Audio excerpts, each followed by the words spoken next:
Hello दोस्तों, स्वागत करते हैं आपका IRA की डिफेंस सूट के आज की सीरीज में। तो चलिए बात करते हैं। इंडिया अपनी नेक्स्ट जनरेशन फाइटर जेट में डिस्ट्रीब्यूटेड एपर्चर सिस्टम लगाने का प्लान कर रहा है। इंडिया का defence research and development organisation यानी DRDO distributed aperture system HD यानी DAS-HD डेवलप कर रहा है ताकि अपनी एयर डिफेंस कैपेबिलिटीज को एनहेंस कर सके।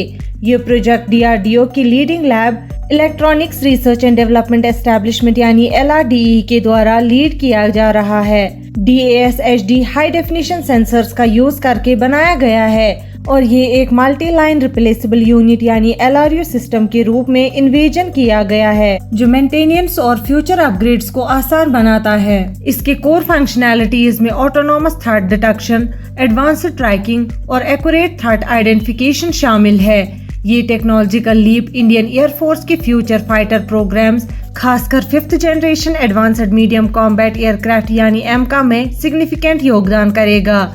एमका में DAS-HD को इंटीग्रेट करने से पायलट्स को बैटलफील्ड का कॉम्प्रहेंसिव रिव्यू और सुपीरियर सिचुएशनल अवेयरनेस मिलेगा, जो उन्हें एरियल कॉम्बैट सिनेरियोज में एक डिसाइसिव एज देगा। बढ़ते हैं एक और खबर की तरफ। IAF को पहला Tejas mark 1A reserve engine मिलने वाला है। इंडियन एयरफोर्स यानी IAF को पहला Tejas mark 1A aircraft LA5033 series 15 अगस्त को मिलने वाला है।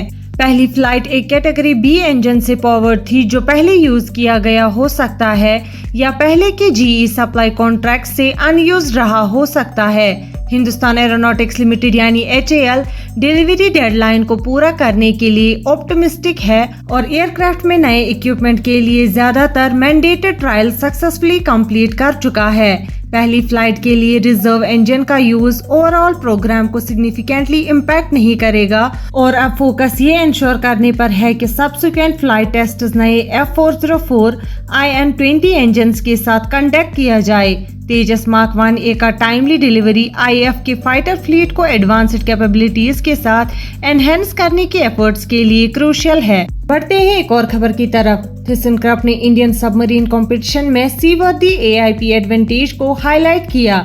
थीसनक्रफ मरीन सिस्टम्स यानी TKMS इंडिया ने अपने सीवर्दी एयर इंडिपेंडेंट प्रोपल्शन यानी AIP सिस्टम को इंडियन सबमरीन रेस में एक की फैक्टर के रूप में एम्फेसाइज किया।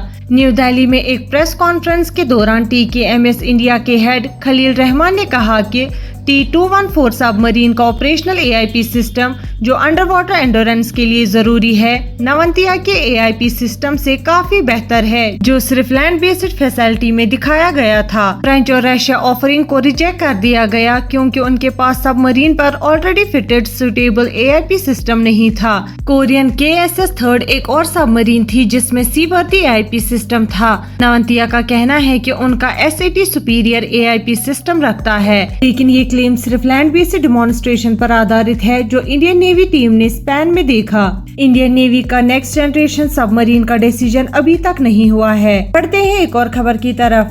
IAF MRFA टेंडर को जल्दी अप्रूव करने की मांग कर रहा है।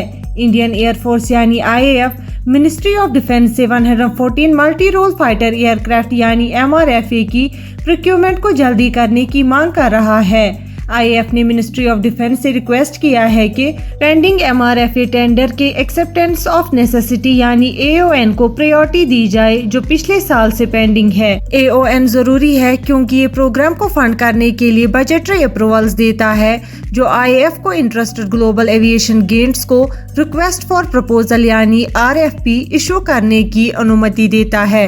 IAF ने 114 जेट्स के एक्विजिशन के लिए लगभग $20 बिलियन का बजट एस्टिमेट किया है, जो इस मॉडर्नाइजेशन प्रोजेक्ट के लिए एक सिग्निफिकेंट फाइनेंशियल कमिटमेंट है। IAF MRFA टेंडर पर जल्दी डिसीजन लेने के लिए पुश कर रहा है ताकि अपनी ऑपरेशनल रिक्वायरमेंट्स को पूरा कर सके।